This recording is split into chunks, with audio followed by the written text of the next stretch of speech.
Buenos días, en el día de hoy vamos a explicar lentes y formación de la imagen.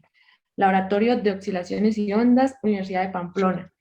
Mi nombre es Jersey Tatiana Acevedo Suárez. Hoy les vengo a hablar sobre qué es un espejo. Es una superficie pulida en la que incide la luz reflejándose siguiendo las leyes físicas de la reflexión.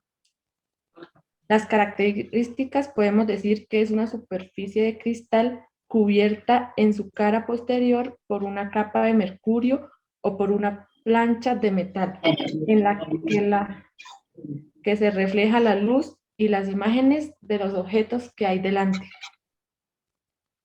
Los tipos de espejos son planos, cóncavos y convexos. Un espejo plano es aquel con una suave superficie reflectora que es plana. La imagen producida en el espejo plano es virtual, simétrica respecto al plano del espejo, de igual tamaño, idéntica distancia que el objeto delante del espejo.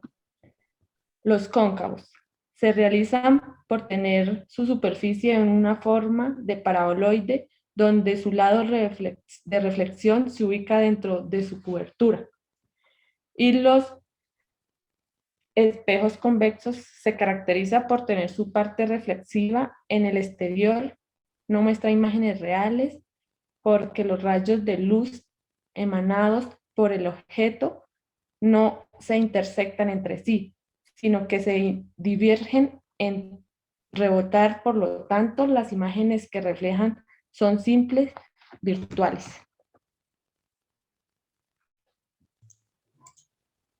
Buen día, mi nombre es Vanessa Alexandra Cárdenas Díaz.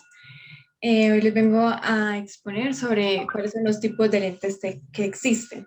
Entonces, hay dos pequeños grupos de lentes. Hay unos que son los convergentes y otros los divergentes. Como podemos ver, en los convergentes tenemos biconvexa, que pues se caracteriza porque tiene dos superficies convexas. La plano convexa es porque tiene una superficie plana y otra convexa. Eh, la cóncavo convexa, o también como se le puede llamar menisco convergente, tiene una superficie ligeramente cóncava y otra convexa. Por el lado de los lentes divergentes, bueno, acá tenemos el lente bicóncava, que se caracteriza porque tiene ambas superficies cóncavas, el lente plano cóncava, que tiene una superficie plana y pues la otra superficie es cóncava. Y por último tenemos lente convexo cóncava, que también se puede llamar como menisco divergente, que tiene una superficie ligeramente convexa y otra cóncava. Bueno,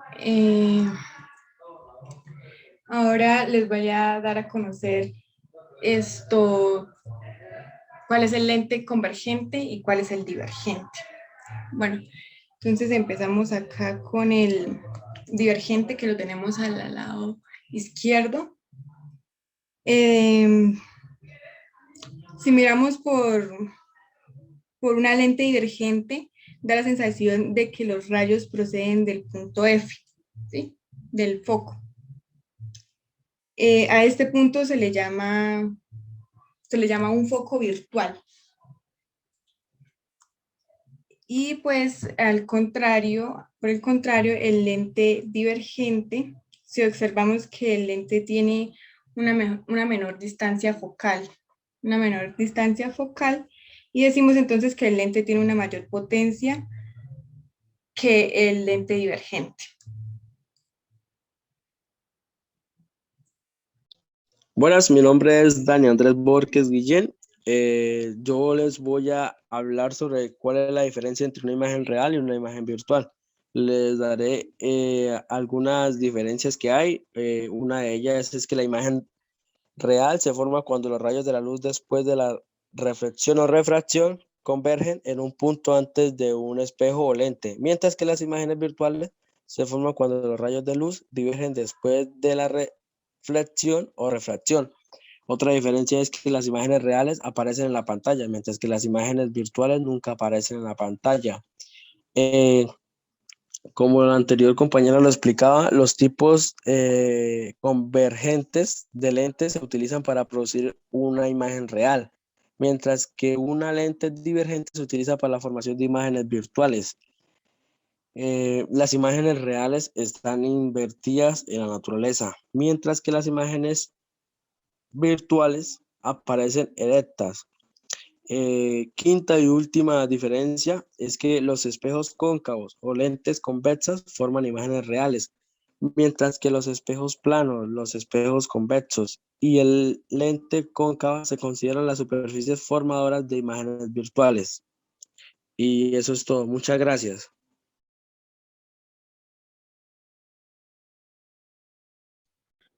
Buenas, mi nombre es Elkin Fabián Carrillo. ¿En qué consisten los fenómenos de aberraciones en las lentes?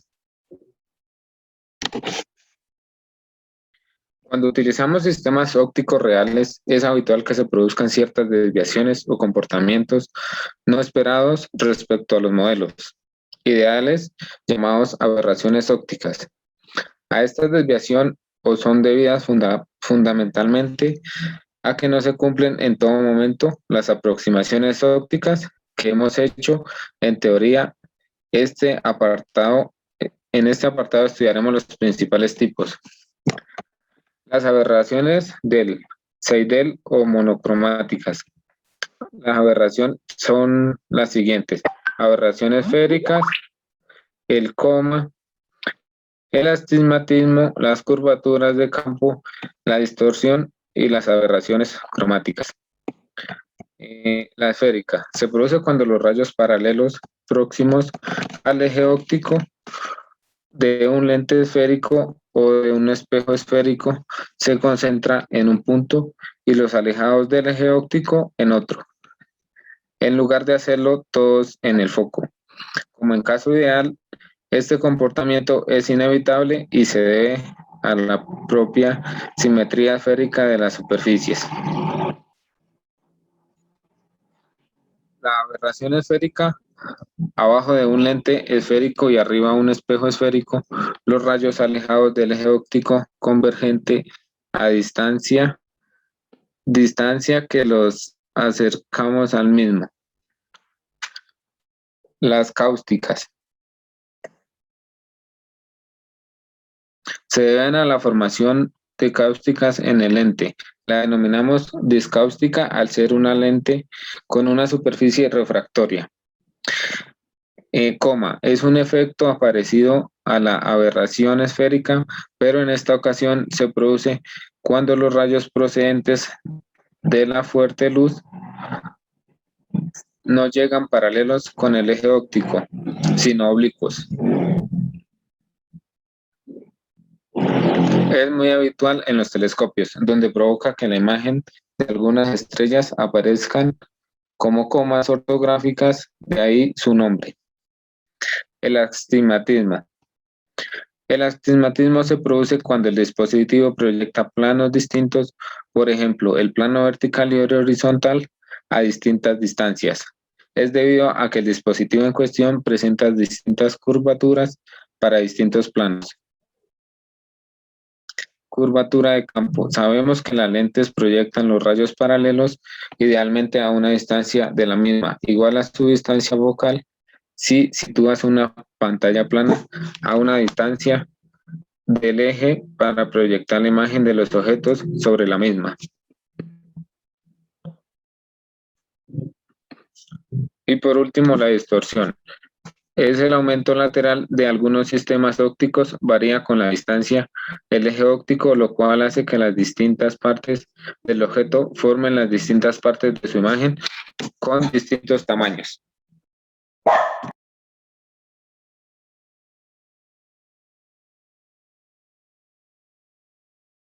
Los métodos para la determinación de la focal de una lente.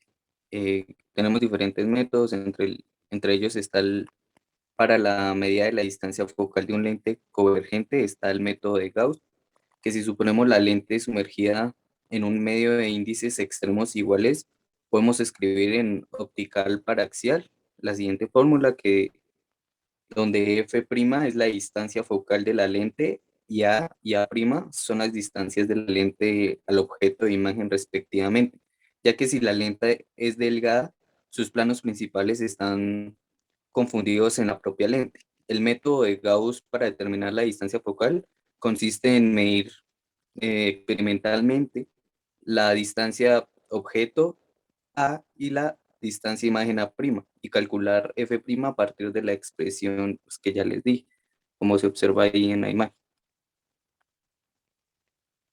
Como otro método, tenemos el método de autocolimación, donde el foco objeto de un lente convergente se sitúa un objeto real. La imagen se formará en el infinito y por tanto los haces de luz a la salida de la lente son paralelos. Si se sitúa detrás de la lente un espejo, este reflejará los rayos de la luz de manera que la imagen de igual tamaño se formará sobre el objeto. La distancia entre el objeto o pues de la imagen opuesta de ambos están en el mismo plano y la lente es la distancia focal, como se observa en la imagen.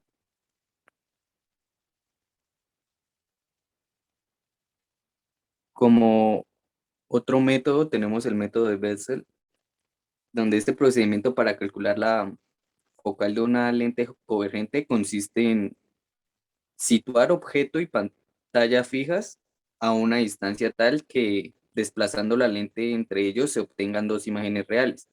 Si situamos la pantalla a una distancia mayor a 4f', con respecto al objeto, existen dos posiciones de la lente para las cuales resulta una imagen real. Cuando la distancia del objeto a la lente es menor que la distancia de la lente a la imagen obtenida sobre la pantalla, la imagen aparecerá aumentada. En caso contrario, la imagen aparecerá reducida. Ambas posiciones de la lente son simétricas respecto al punto medio de la distancia entre el objeto y la pantalla. Sí, como observamos ahí en la imagen, sí, y la pantalla y de la distancia entre las dos posiciones de la lente, como en la figura pues, que estamos observando, se puede mostrar que la distancia focal viene a, pues, con la siguiente fórmula, que es f' igual a d al cuadrado menos d minúscula al cuadrado sobre 4d. Asimismo, la relación de aumentos en ambos casos viene a por la otra fórmula que dice b sub 1 sobre b sub 2 igual a d más d sobre d menos d, esto al cuadrado.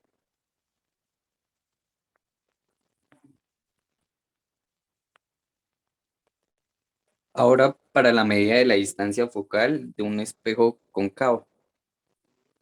Designando por S la distancia del objeto espejo, S', la distancia imagen espejo, la relación que liga ambas magnitudes con el radio de curvatura del espejo R es con la siguiente fórmula, que es 1 sobre S más 1 sobre S' igual a 2 sobre R.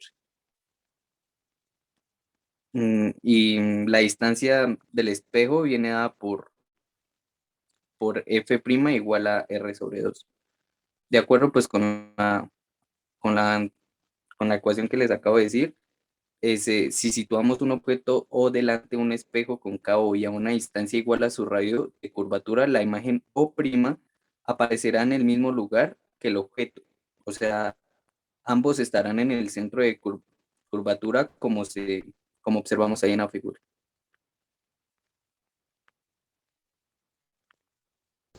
Buenas, mi nombre es Andrés Bastida, estudiante de la Universidad de Pamplona.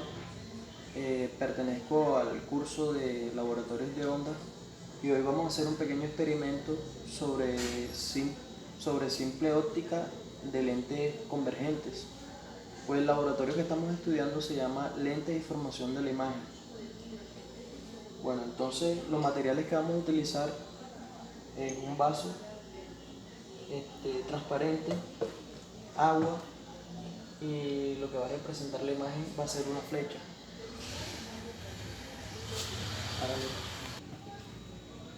Bueno, el primer paso es mostrar la imagen tal cual como está el vaso sin agua.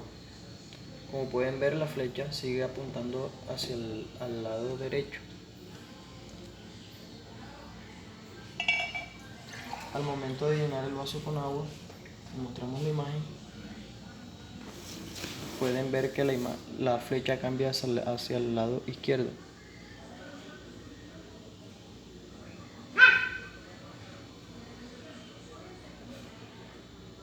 Bueno, entonces, esto sucede porque el vaso de agua se comporta como una lente convergente.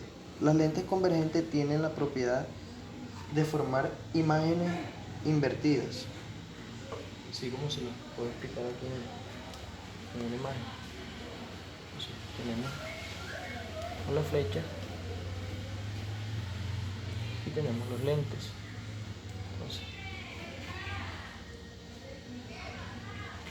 Entonces, es decir, cuando los rayos de la luz llegan a la lente, esta se desvía.